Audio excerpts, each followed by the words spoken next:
रात हो चुकी थी। अरुण और विक्रम कई सालों तक शहर की भीड़भाड़ और शोरगुल में रहने के बाद वे अब अपने गांव लौट रहे थे।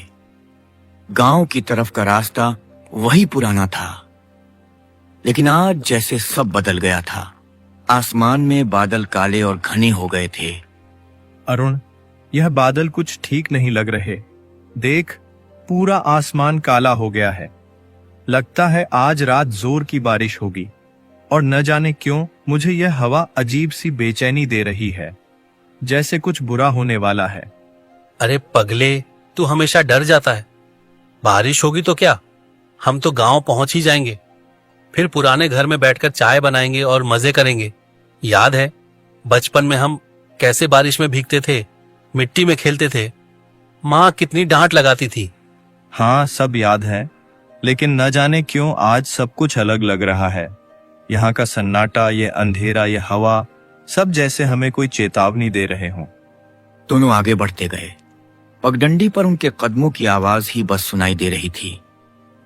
कभी कोई झींगुर की झंझनाहट, तो कभी हवा के तेज झोंके, लेकिन इंसान की कोई हलचल नहीं। अरुण, तूने गौर किया? पहले इस समय खेतों में किसान काम करते दिखाई देते थे, बच्चे दौड़ते भागते थे, लेकिन आज यहाँ कोई नहीं है। सब रास्ते खाली हैं। ये सब सामान्य नहीं है। हो सकता है बारिश के डर से सब जल्दी घर चले गए हों। गांव के लोग हमेशा मौसम को लेकर ज्यादा ही सतर्क रहते हैं। विक्रम चुप हो गया। उसके मन में बचपन की यादें उमड़ पड़ी। वो किस्से जब दादी रात को कहानियां सुनाती थीं। बरसात की रात, गांव का सुनसान रास्ता और परछाइयों में छुपे भूत प्रेत। वह हमेशा उन कहानियों से डरकर मां की गोद में जा छुपता था। हवा का एक तेज झोंका आया और पेड़ की डालियां एक दूसरे से टकराईं। आवाज ऐसी आई जैसे कोई भारी दरवाजा धीरे धीरे चरमरा कर खुल रहा हो। विक्रम का दिल एक पल को तेजी से धड़क उठा। तूने सुना? उसने घबराकर पूछा। हाँ, लेकिन यह तो बस पेड़ों की आवाज है। तू हर आवाज में डर ढूंढने लगता है। अगर ऐसे ही डरता रहा तो गांव तक का सफर कैसे पूरा होगा?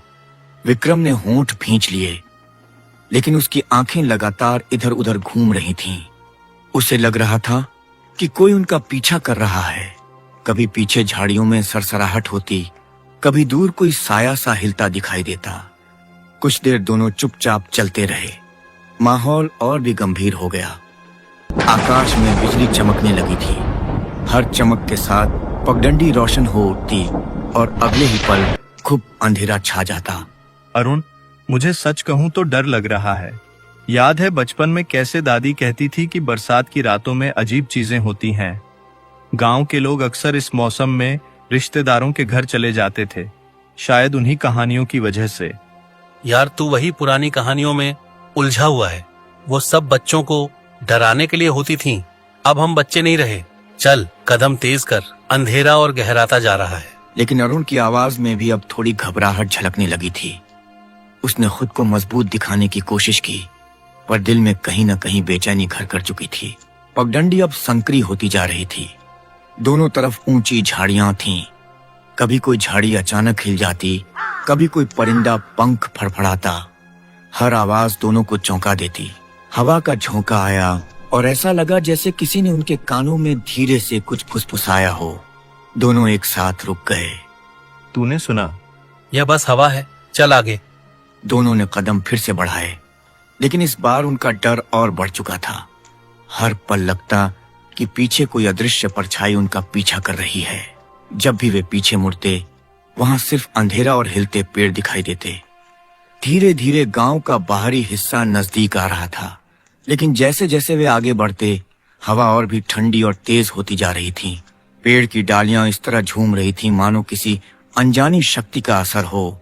देख, गांव अब पास ही है। हमें बस थोड़ा और चलना है, उसके बाद सब ठीक होगा। काश मुझे यकीन होता कि सब ठीक होगा। उनकी चाल तेज हो गई, लेकिन इस सुनसान रास्ते पर हवा की सरसराहट और पेड़ों की चरमराहट उन्हें बार बार रुककर पीछे मुड़ने पर मजबूर कर रही थी, जैसे कोई अनदेखी परछाई उनके साथ साथ चल रही हो।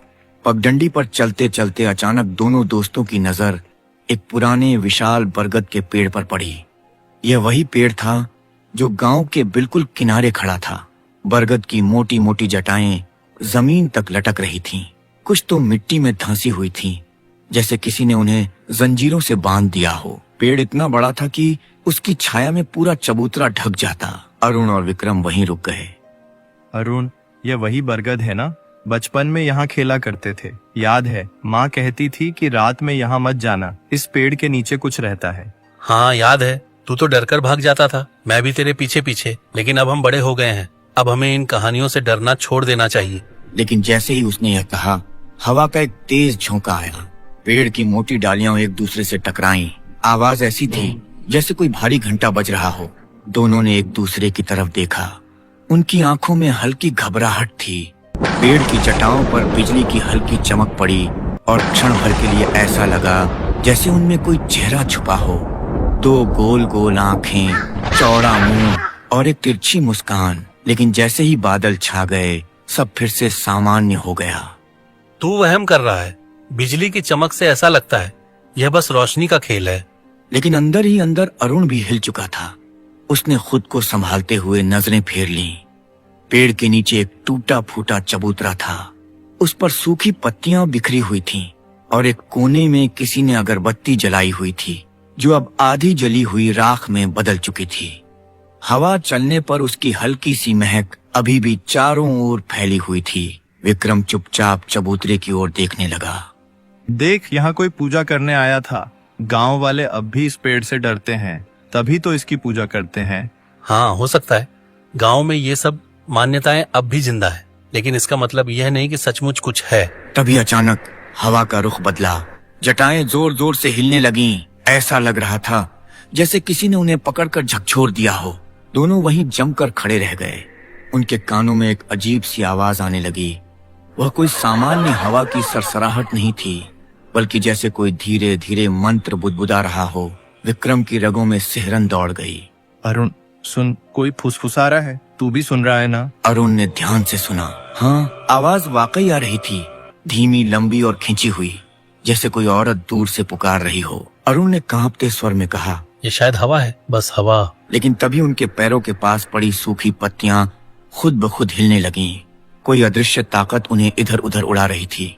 पत्तियां घूम घूम कर एक गोल घेरा बनाने लगीं। चल यहाँ से अभी। दोनों जल्दी जल्दी कदम बढ़ाने लगे। लेकिन तभी पेड़ की सबसे मोटी जटा जोर से हिली और जमीन से टकराई। धड़ाम की आवाज गूंजी। दोनों का दिल जैसे रुक गया। वह जटा इतनी पास गिरी थी कि अगर वे एक कदम भी देर करते तो सीधे उन पर गिरती। अब भी कहेगा यह सब वहम है? यह पेड़ जिंदा है अरुण, इसमें कुछ है। अरुण कुछ बोल न सका। उसका चेहरा पीला पड़ गया था, लेकिन उसने खुद को संभालते हुए कहा, चल जल्दी निकल चलें, रुकना ठीक नहीं है। दोनों ने तेजी से कदम बढ़ाए, लेकिन जैसे जैसे वे उस पेड़ से दूर जा रहे थे, अचानक पीछे से एक डरावनी लंबी हंसी गूंज उठी। वह हंसी औरत की थी, करारी, खिंची हुई और कान फाड़ देने वाली, जैसे कोई छाया अंधेरे में खड़ी होकर उन्हें देख रही हो और उनके डर पर खिलखिला रही हो। दोनों का खून जम गया।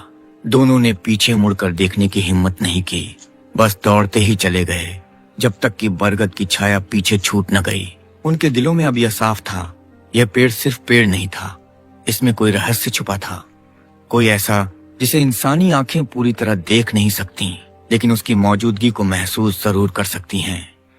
बरगद का पेड़ पीछे छूट चुका था, लेकिन उसका डर दोनों दोस्तों के दिल में अब भी जिंदा था। तेज हवा उनके चारों तरफ घूम रही थी। बारिश शुरू होने वाली थी। आसमान हर पल और काला हो रहा था। अरुण और विक्रम हांफते हुए आगे बढ़ते गए। गांव अब ज्यादा दूर नहीं था, लेकिन रास्ता अजीब तरह की खामोशी से भरा था। न कहीं किसी जानवर की आवाज, न किसी इंसान की। विक्रम अचानक रुक गया। अरुण, तूने गौर किया? गांव की तरफ जाते इस रास्ते पर हमेशा बच्चे खेलते थे। अब यहाँ कोई नहीं है, सब घर खाली लग रहे हैं। हाँ, यह बात मुझे भी खटक रही है। याद कर, इस वक्त चौपाल पर बुजुर्ग बैठकर बीड़ी पीते और बातें करते थे। औरतें कुएं से पानी भरती थीं, लेकिन अब सब गायब। दोनों के कदम भारी होने लगे। अचानक ही उन्हें आगे से किसी लाठी की ठक ठक सुनाई दी। उन्होंने देखा सफेद धोती कुर्ता पहने एक दुबला पतला आदमी उनकी तरफ आ रहा था। चेहरा झुर्रियों से भरा, आंखें धंसी हुई, लेकिन उनमें एक अजीब तेज चमक थी। वह थे श्यामल काका, गांव के सबसे बूढ़े और जाने माने व्यक्ति। बचपन में वही उन्हें कहानियां सुनाते थे। विक्रम ने झट से आवाज लगाई, काका, ओ श्यामल काका। काका रुके। उन्होंने दोनों को देखा, फिर धीरे धीरे पास आए। उनकी चाल धीमी थी, लेकिन हर कदम गूंजता हुआ लगता था। अरे अरुण, विक्रम, तुम दोनों? काका ने हैरानी से कहा। तुम यहाँ क्या कर रहे हो बेटा?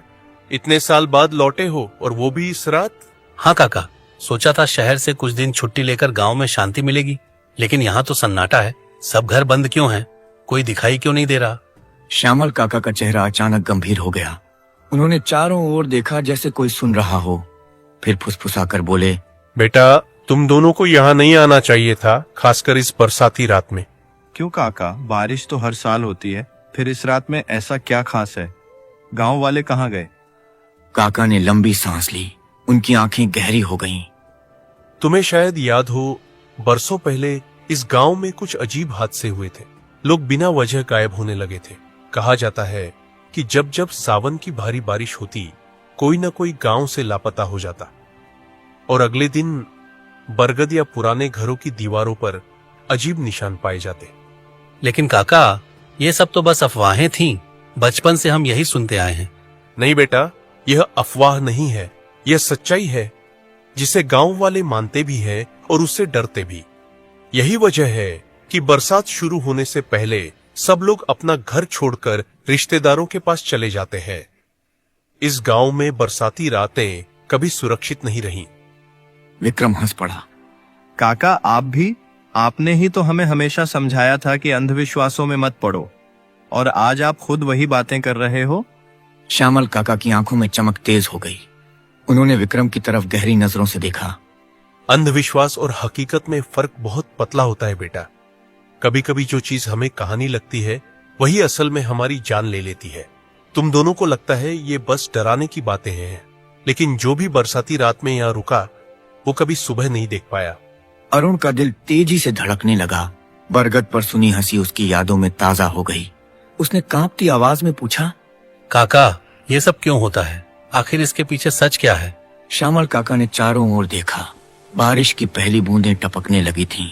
उन्होंने बहुत धीरे कहा, बरगद के उस पेड़ के नीचे और गांव के इस खालीपन के पीछे एक पुरानी रिवायत छुपी है। कहा जाता है, कई साल पहले यहाँ एक औरत आई थी। लोग उसे बरसाती दायन कहते थे। वो बारिश के मौसम में ही दिखाई देती थी। कहा जाता है, गांव वालों ने उसे मारकर इसी पेड़ के नीचे दफना दिया था, लेकिन उसकी आत्मा कभी शांति नहीं पाई। अब हर सावन की रात वही लौट कर आती है, लोगों को ढूंढने, अपने साथ ले जाने। काका की आवाज टूट रही थी, जैसे बोलते बोलते भी उन्हें डर लग रहा हो। अरुण और विक्रम जड़वत खड़े रह गए। उनके गले सूख गए। आसमान गरजा, बिजली कड़कड़ाई और उसी रोशनी में काका का चेहरा और डरावना लगने लगा। काका, आप हमें डरा रहे हैं। भूत प्रेत जैसी कोई चीज नहीं होती। हम शहर से आए हैं, हमें पता है। ये सब बस दिमाग का खेल है। तो तुम रहो यहाँ, लेकिन याद रखना, मैंने चेतावनी दी थी, बरसाती दायन जब आती है तो किसी को छोड़ती नहीं। आज की रात बहुत भारी है।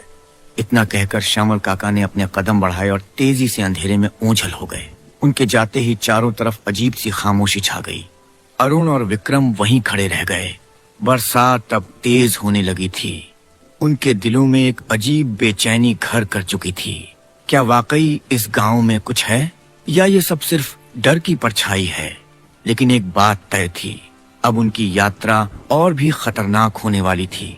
बरगद और श्यामल काका की बातें पीछे छूट चुकी थी, लेकिन उनका असर अब भी दोनों दोस्तों के दिलों पर भारी था। बारिश अब तेज हो चुकी थी। आसमान गड़गड़ा रहा था और बीच बीच में बिजली की सफेद चमक अंधेरे को चीरकर सब कुछ साफ दिखा जाती। अरुण और विक्रम गांव की पगडंडी पर तेज कदमों से आगे बढ़ते रहे। आखिरकार दोनों गांव का मुख्य रास्ता के पास आ गया। दोनों ने एक साथ रुककर इधर उधर देखा। वो नजारा देखकर उनकी रीढ़ की हड्डी में सिहरन दौड़ गई। गांव पूरी तरह सूना था। सभी घरों के दरवाजे बंद थे। खिड़कियों पर मोटी बेंत की झिलमिलें लगी थीं। कहीं से भी इंसानी आवाज नहीं आ रही थी। न बच्चों की हंसी, न औरतों की बातें, न चौपाल पर बुजुर्गों की खांसी, बस हवा और बारिश की आवाज। अरुण देख, पूरा गांव वीरान है। मुझे तो लग रहा है काका सच कह रहे थे, सब लोग सचमुच कहीं और चले गए। मगर कोई गांव ऐसे खाली थोड़े ही छोड़ देता है। यहाँ तक कि गाय भैंस भी नहीं दिख रहे। सब कुछ बंद क्यों है? सब कहाँ गए? दोनों धीरे धीरे गांव के भीतर चलते गए। बिजली की रोशनी में उन्हें हर घर और भी अजीब लग रहा था, जैसे कोई आंखें खिड़कियों के पीछे से उन्हें देख रही हो, जैसे हर दरवाजे के पीछे कोई सांस ले रहा हो। विक्रम को एक बंद घर के बाहर कुछ टंगे दिखे। उसने पास जाकर देखा। कई पुराने मुखौटे लकड़ी से बने, उनके चेहरे विकृत थे, कभी हंसते कभी रोते, कभी दांत दिखाते हुए। विक्रम का गला सूख गया। उसने धीमे स्वर में कहा, अरुण, ये वही मुखौटे हैं जिनके बारे में काका ने कहा था। क्या यह सब उस बरसाती दायन से जुड़ा है? यह बस गांव की परंपरा होगी। लोग सजावट के लिए टांग देते होंगे। लेकिन उसके शब्दों में आत्मविश्वास बिल्कुल नहीं था। तभी अचानक एक खिड़की की आवाज के साथ खुल गई। भीतर अंधेरा था। दोनों ने तुरंत उधर देखा। उन्हें लगा जैसे कोई छाया अंदर खड़ी है, लेकिन बिजली चमकते ही विक्रम का दिल जोर जोर से धड़कने लगा। वहाँ कुछ नहीं था। अरुण, अब तो मुझे यकीन हो गया है, यहाँ कुछ ठीक नहीं है। हमें वापस जाना चाहिए। अरुण भी कांप रहा था, लेकिन उसने खुद को कड़ा करते हुए कहा, नहीं, अब वापस नहीं। हम यहाँ तक आ गए हैं। अगर आज लौटे तो हमेशा डर हमारे पीछे रहेगा। सच का सामना करना ही पड़ेगा। दोनों आगे बढ़े। गांव के बीचों बीच चौपाल था। जहाँ कभी चहल पहल रहती थी, वहाँ अब सिर्फ टूटी चारपाई और बिखरी राख पड़ी थी। मिट्टी में ढोल के निशान साफ दिख रहे थे, जैसे अभी अभी यहाँ कोई बजा कर गया हो। अचानक उनके कानों में ढोल की धीमी थप थप थप गूंजी। वो आवाज धीरे धीरे पास आती जा रही थी, लेकिन अजीब बात यह थी कि आसपास कोई नहीं था। बस आवाज थी जो खाली गलियों में गूंज रही थी। अरुण और विक्रम ने डर से एक दूसरे की तरफ देखा। कौन बजा रहा है ये ढोल? तभी उन्हें चौपाल के कोने पर दो बूढ़ी आकृतियां दिखाई दी, सफेद कपड़े पहने, झुकी हुई। दोनों वहीं चारपाई पर बैठे थे, जैसे उनका इंतजार कर रहे हों। अरुण और विक्रम धीमे कदमों से उनके पास गए। अरुण ने कांपते स्वर में पूछा, काका, यहाँ क्या हो रहा है? ये मुखौटे, ये सन्नाटा, ये ढोल की आवाज, सब क्या है? बूढ़ों ने धीरे धीरे सिर उठाया। उनकी आंखें अजीब थीं, गहरी, खोखली, और उनमें अजीब चमक थी। उनमें से एक ने भारी स्वर में कहा, ये बरसाती दायन का खेल है। गांव के लोग जानते हैं, इसलिए सब भाग जाते हैं। पर तुम यहाँ क्यों रुके? काका, ये दायन क्या सचमुच होती है या ये बस डराने की बातें हैं? दूसरे बूढ़े ने हल्की हंसी हंसी। उसकी हंसी इतनी अजीब थी कि सुनते ही दोनों दोस्तों की सांसें अटक गईं। नहीं बेटा, ये कहानियाँ नहीं। बरसात की हर रात वह लौटती है और जो भी बाहर भटकता है उसे अपने साथ ले जाती है। फिर वो कभी इंसान नहीं रहता। अरुण का गला सूख गया। उसने कांपते हुए कहा, तो हम अब क्या करें? कैसे बचें? बचना है तो भाग जाओ, लेकिन शायद अब बहुत देर हो चुकी है।